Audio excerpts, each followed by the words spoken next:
Pourquoi cette restauration est devenue indispensable?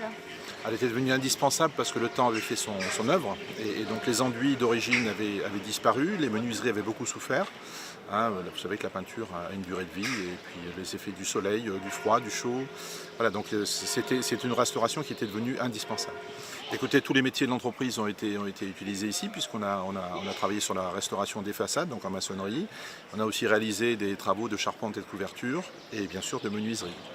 Est-ce qu'il y avait des particularités, des difficultés pour faire ces travaux-là?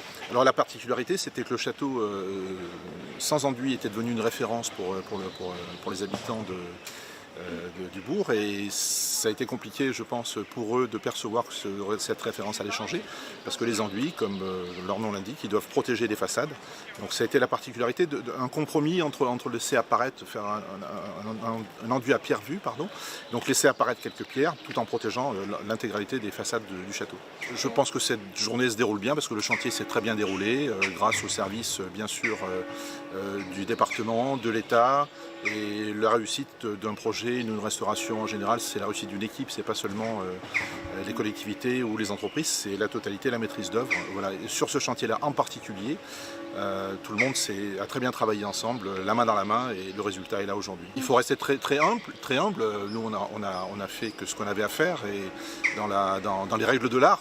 Mais bien sûr, je pense que les gens qui n'ont pas encore vu les travaux de restauration du château doivent venir